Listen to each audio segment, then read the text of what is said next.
Well, for more on this, I'm joined by Igor Zhovkva. He's the head of the Office of the President of Ukraine. Thank you very much indeed, sir, for being with us here on DW News. Now, Ukraine's President Volodymyr Zelensky said that he's calling for comprehensive peace talks with Moscow.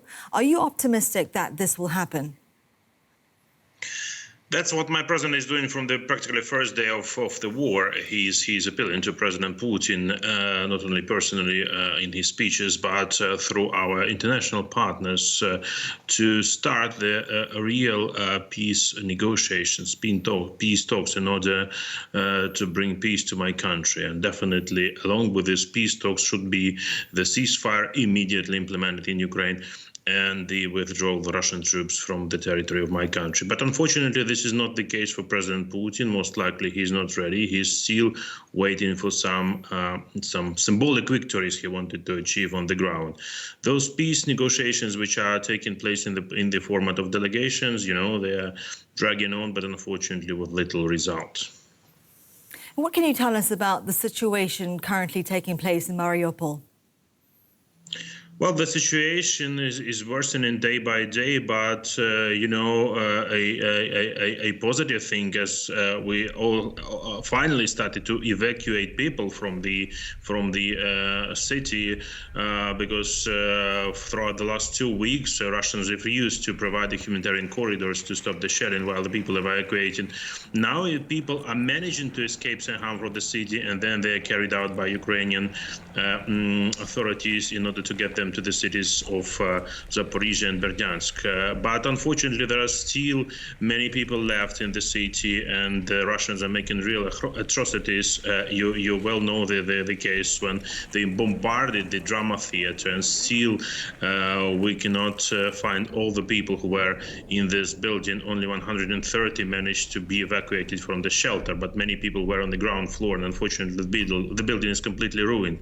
The same was about maternity hospital. You might remember when they bombarded and 3 people were killed, including 1 child. So the situation is awful. It's a humanitarian catastrophe because people are without water, without food, without electricity, without medicine, and all the world should pay attention to what is going on in the city. It's practically the blockade and the humanitarian atrocities.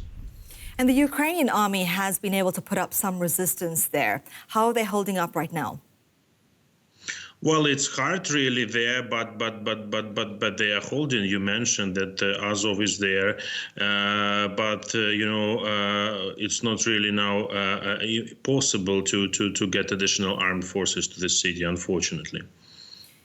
And Russia has said that it's fired hypersonic missiles at a weapons depot in western Ukraine. Have you been able to confirm that? Well, we hear this news, and I think it may be, unfortunately, it may be the case.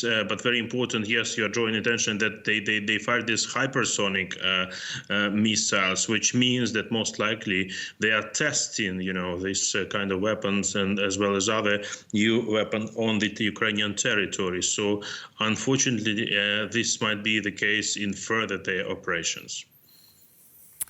And more than 6 million people are displaced within the country, according to the United Nations, mainly sheltering in the west part of the country. Could you just break down some of those immediate needs and how you're dealing with that situation?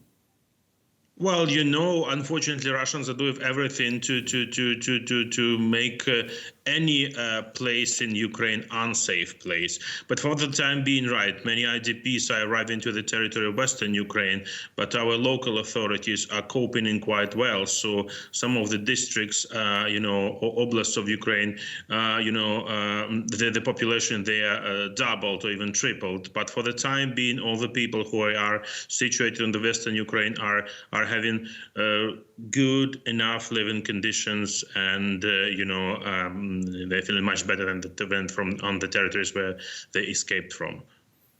Igor Zhovkva, Deputy Head of the Office of the President of Ukraine. Thank you very much indeed for your time.